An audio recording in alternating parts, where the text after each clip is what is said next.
Uh-oh, 3 wide below the yellow line. Paul Wilson trying to make it work. That's not going to be it. Brian Whitaker has to relent. Discretion, the better part of valor. I'm sure Whitaker not happy about that as Paul Wilson absolutely bullied his way up into the third position, now hunting second. To the outside, that's a tough place to be, but you can carry a lot of momentum through the tri-oval. If you can clear them down into one, using that momentum, it usually works out, but you want to get it done here. He does. Great move, and out to the outside for the lead. This dude's going for it right here. Paul Wilson saying, I don't know how the rest of you feel about it, but halfway, I want to be leading this deal as he's trying to get the lead. Freilich holds the bottom. Thompson's still in line there as they're side by side. Freilich, I don't know, maybe just let him go if he wants to go burn up his tires, Landon. I don't know. It's still 10 laps to go, so I'm okay with pushing hard right now. I think you can push hard for 4 or 5 laps, give them 2 or 3 laps to cool down, and then still have a little bit left for that last charge to the end.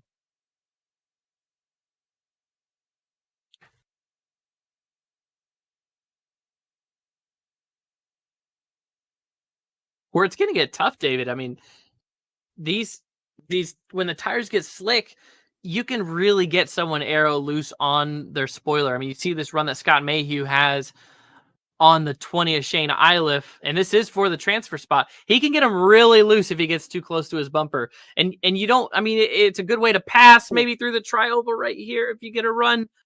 But you don't want the guy in front of you. You don't want the guy in front of you to get loose and wreck you. Well, did you see how loose Shane Iliff got right there? That was a huge slide out of turn 4 on the inside of, I couldn't tell who it was on the outside of him, but that was a big slide as Scott Mayhew Jr. is right outside the transfer spot in 11th, trying to get in there. It was an awesome shot in the Valvoline onboard. But we're going to see that's a close battle for the transfer spot amongst those 3 cars. Oh, it's Mayhew Jr. now slots in. This battle for the lead has not gone away. As Paul Wilson has continued to work this outside lane and hung on the quarter panel of Cole Freilich. I don't know how he's managed to make it work for this long. Yeah, I mean, and so we're riding with Shane Iliff right now, looking back on Mayhew, who has been trying to get to the outside of him. He tried to get to the outside off of 4, had a little bit of a run, but was able to get back in line. I'd say he's showing some patience right now. Hey, he's just hanging there. He's just hanging there, but you can't be that comfortable. I mean, look, he's got no gap behind him. I mean, there's four more cars lined up behind him ready to pounce. And did you see the fire? The fire came out of the right side exhaust on Mayhew, which means he lifted going into 3 heavily. So he's very content just riding there on the bottom line right behind Iliff. And I think this is actually smart. This is one of those things where you mentioned it. He has a lot to lose if he goes to the high side and doesn't make it work. They'll fill that gap behind him. Just stick there, see if you can get to the point where you can get Iliff really loose and then just slip under him and don't try to make a big move on the outside. Oh! Oh, my goodness. They know that they're all in right now, right? Come on, guys. I think we're going to go on board with Kevin Kittleman here, who's racing. He's in 11th, fighting for 12th. Going to get us to the transfer spot. Let's see Kittleman. Working underneath John Klickner right now off of turn 2. So put Kittleman up into the 11th position. He's going to need one more if he's going to get into this transfer spot. It's right in front of him as we come to 2 laps to go here. It's at least you feel good. You know you got the guy you need to pass right in front of you. The question is, can you do it? Can you get there? And look at that. Look who's right in front of him. Oh, oh no, Rickens for the lead. Oh, stuck in the fence. That's Guarneri stuck in the fence as they wreck huge. Another car up and over. Where's the lead pack? Who's left? Oh my gosh. On the consolation. Wow. It's got to be the car that Kyle wishes he could drive away from the keyboard. Yep. Won a lot of races in that car, didn't he?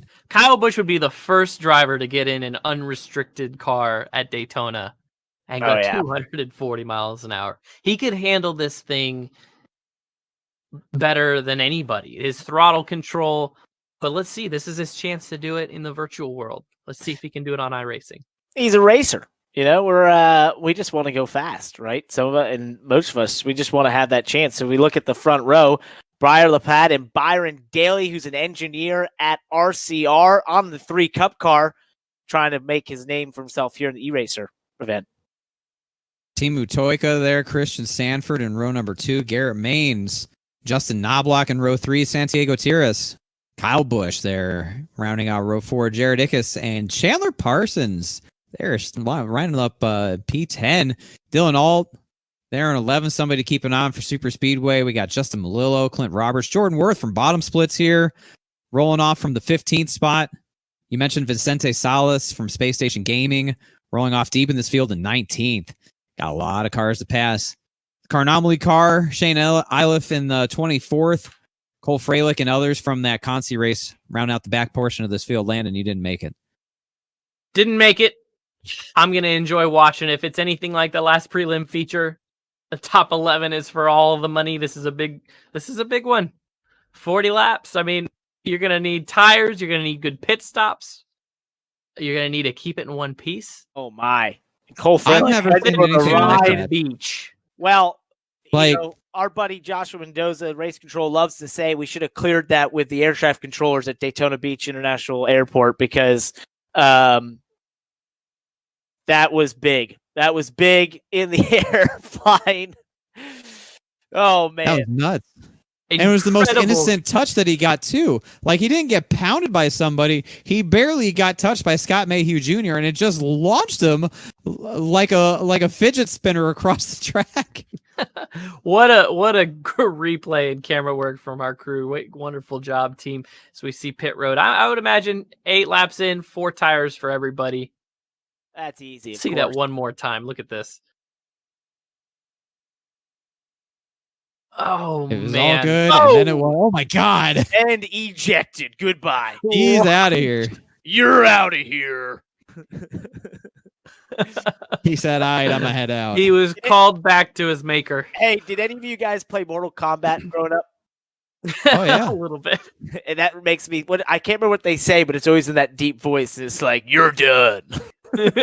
Finish him. Yeah, finish him. That's what it is. Finish him. That happened to Cole Freilich right there. He got the finish him voice. Oh, brother. That was a thing right there. Imagine being Cole Freilich right now and going through that.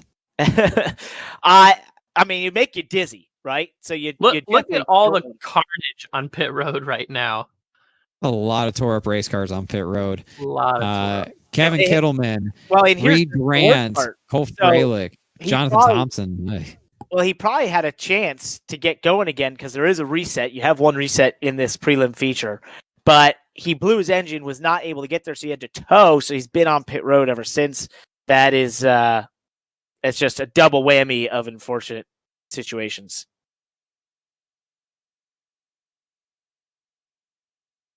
It's a good looking car. That is Brian LaPratte there with Ledford Billiard Supply. They've been long-time supporters of his in the sim racing world. As we look at another replay here of Cole Freilich getting the finish into this guy. I think our producers are loving this shot. I think they're having too much fun right now. They're admitting it too in our ear. So, yep. Oh, Kyle Busch just got sent to the tail end of the line. No, need speed on pit road.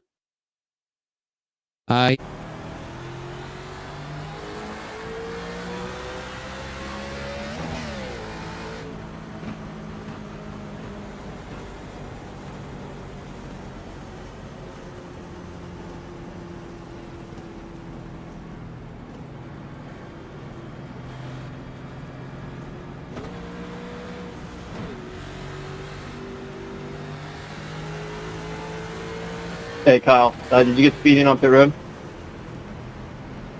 Yeah, 10-4. Dang, okay, thank you for that.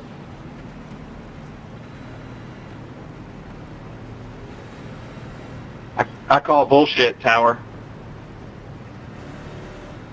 There's only so much I can do, man. Sorry, that's all I already see. 31 to the holler after the race.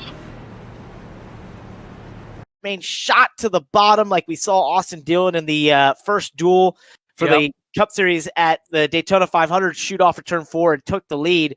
He's now subsequently lost it as we're on board now with Kyle Busch. still shooting through the field. I mean, let's see. What do we think? Does he get to the top 11 in this run? He's already up to, I believe, 20th or 19th. He's only got 10 more cars to go. He's got to get to that lead pack. I mean, the lead pack is still within drafting distance. The draft, even though there's a lot of lifting going on, a lot of tire saving, the draft is important. You have to be within a second of the next car in front of you to get any bit of a sniff off of him. So if he can keep kind of bridging his way through, I think he can get there. And we maybe haven't seen the last of the wrecks right now, Dave, because they are 2 by 2 by 2. This is only going to get more intense as the laps tick down. It's like a ticking time bomb to see these cars start to slide around and continue to be side by side. What a shot down the I'm keeping an eye on this pack, and it's like they say, the pins pulled from this grenade.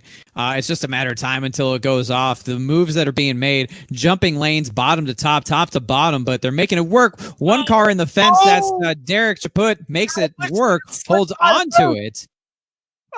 3 wide behind him as they continue to beat and bang through the tri-oval. Now they're going to go around. There's more contact. The 35 which puts around, and the 21 rather, the 73 on screen of Edwin Mendez goes around as well, coming out of the tri-oval. You knew it was only a matter of time, the way they were beating and banging, that there was going to be more contact, and that took a while. It took basically half a front straightaway for it to actually take place. You could just tell, right? It was brewing there. And we had I had some other shots here on my screen of being able to see on board of Kyle Busch. He was looking at that.